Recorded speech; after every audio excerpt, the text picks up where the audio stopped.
황혼의 역전, 실버택배의 여왕. 산북 꺼져가는 생명, 울리는 초인종. 119 구급대의 요란한 사이렌 소리가 그린빌 아파트의 고요한 밤을 칼날처럼 날카롭게 베고 있었다. 들것에 실려 나가는 할머니의 가녀린 몸과 산소 마스크 너머로 간신히 새어 나오는 희미한 숨소리, 구급대원들의 다급한 외침이 뒤섞여 복도는 순식간에 전쟁터 같은 아수라장이 되었다. 그 혼돈의 한가운데서 나왕녀는 놀랍도록 침착했다. 아니, 침착을 가장한 사투를 벌이고 있었다. 처음 쓰러진 할머니를 발견했을 때 그녀의 심장 역시 철렁 내려앉고 눈앞이 캄캄해졌다. 하지만 이내 정신을 차렸다. 지금 여기서 내가 무너지면 이 노인은 죽는다. 그 단순하고도 절박한 사실이 그녀의 등골을 꼿꼿하게 세웠다. 그녀는 구급대원에게 할머니가 평소 앓던 지병과 아침 저녁으로 복용하던 약의 종류에 대해 마치 오랫동안 살림을 합쳐온 가족처럼 막힘없이 설명했다. 혈압약이랑 당뇨약 드시고 계셨어요? 아까 보니까 식탁에 밥도 그대로 있던데 아마 약만 드시고 식사를 거르셔서 저혈당 쇼크가 온 것 같아요. 평생 가족의 건강을 챙기고 아이의 작은 기침 소리 하나에도 온 신경을 곤두세웠던 엄마의 관록은 생사를 다투는 위기의 순간에 그 어떤 의학 지식보다 더 밝게 빛을 발했다. 차도남은 그런 왕년을 완전히 다른 눈으로 바라보았다. 처음에는 그저 규칙을 어기는 귀찮고 수다스러운 아줌마라고만 생각했다 하지만 지금 그녀는 생명의 최전선에서 병사들을 지휘하는 노련한 지휘관처럼 보였다. 구급차가 떠나고 난 뒤 모든 소음이 썰물처럼 빠져나간 복도에는 무거운 정막만이 내려앉았다. 차도남이 먼저 거친 숨을 고르며 침묵을 깼다. 정말 대단하시네요. 보통 사람은 당황해서 소리만 지르다 끝났을 텐데. 그의 목소리에는 처음으로 경계심과 가시가 빠져 있었다. 순수한 경탄이었다. 왕녀는 희미하게 웃으며 대답했다. 자식 키우다 보면 별일을 다 겪잖아요. 한밤중에 열이 펄펄 끓는 애 둘러엎고 동네 병원 문이란 문은 다 두드리고 다니는 게 일이었는데 뭐. 그녀의 대답은 너무나 담담했지만 그 안에는 한평생 가족을 위해 자신을 기꺼이 방패막이로 내던졌던 세월의 무게가 고스란히 담겨 있었다.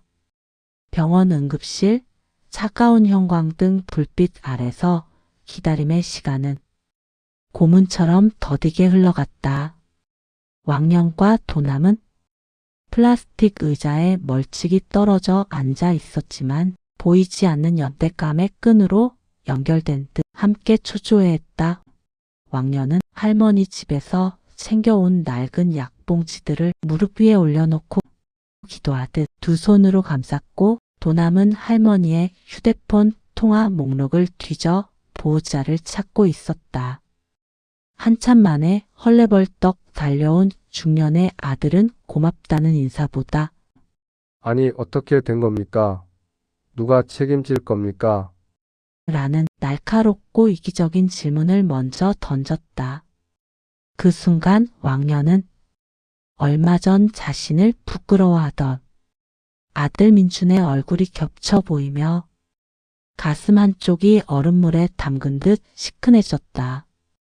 할머니가 무사히 고비를 넘겼다는 의사의 말을 듣고 나서야 두 사람은 녹초가 되어 병원을 나섰다.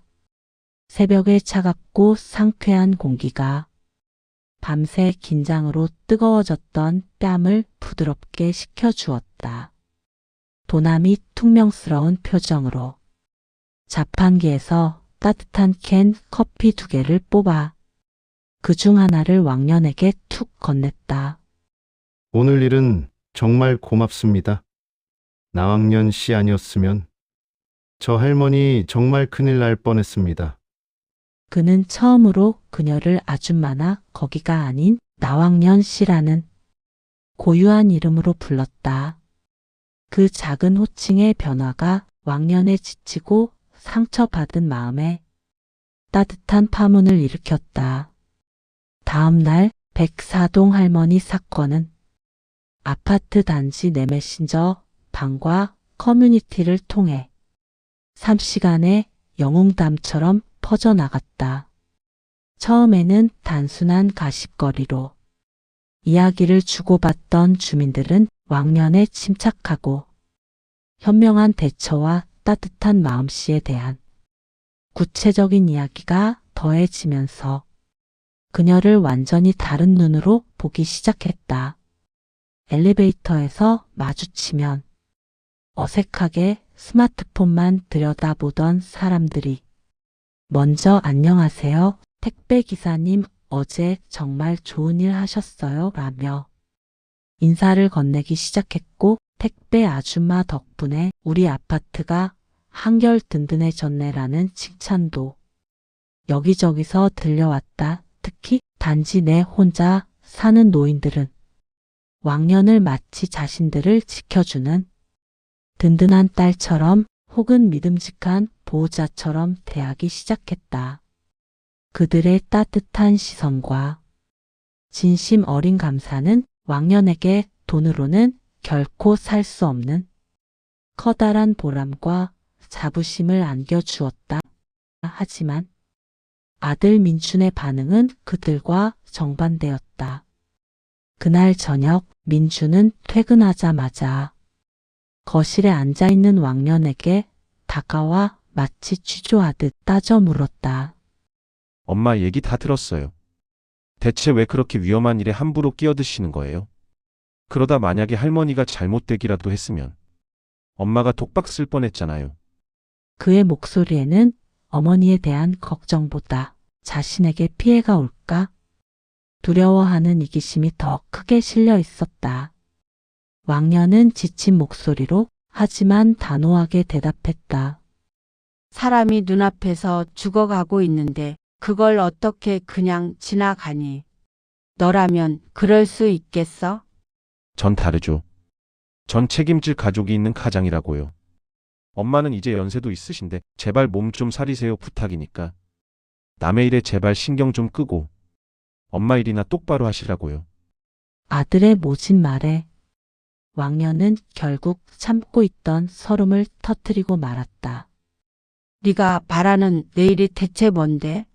하루 종일 내 마누라 눈치 보면서 이 집에서 밥이나 축내는 거? 아니면 네 얼굴에 먹칠이나 하는 이 낡아빠진 택배 조끼 입고 돌아다니는 거? 대체 어떤 게 내가 해야 할 내일이냐고 이놈아. 왕년의 절규에 가까운 고함에 민준과 소희는 아무 말도 하지 못했다. 왕년은 자신의 방으로 들어가 문을 걸어 잠갔다. 서러움에 북받쳐 눈물이 쏟아졌지만 한편으로는 속이 후련했다. 처음으로 아들에게 자신의 감정을, 자신의 존재를 쏟아낸 것이다. 그녀는 더 이상 참고 숨는 엄마가 아니었다. 며칠 뒤 왕년은 새로운 미스터리와 마주하게 된다. 평소 값비싼 명품 옷을 입고 다니며 아파트 부녀회에 막강한 영향력을 행사하는 405동의 백장미 여사. 유독 그녀에게 배송되는 택배 상자는 크기에 비해 늘 깃털처럼 가볍고 발신지는 늘 드림 마케팅이라는 정체불명의 회사였다. 왕년은 대수롭지 않게 생각했지만 어느 날 우연히 백장미 여사가 아파트 화단 구석에서 다른 부녀회 임원들에게 둘러싸여 무언가에 대해 열변을 토하는 장면을 목격하게 된다. 이거 정말 대박이야. 앉은 자리에서 한 달에 몇백은 우습다니까. 그리고 며칠 후 아파트 게시판과 엘리베이터 안에 고수익 보장, 주부 재테크의 신화 라는 문구가 적힌 수상한 전단지가 붙기 시작했다. 왕년의 예리한 관찰력과 남다른 오지랖이 다시 한번 레이더처럼 발동하기 시작했다. 이것은 정말 인생 역전을 꿈꾸는 주부들을 위한 기회일까? 아니면 그들의 절박함을 이용하려는 또 다른 검은 그림자일까?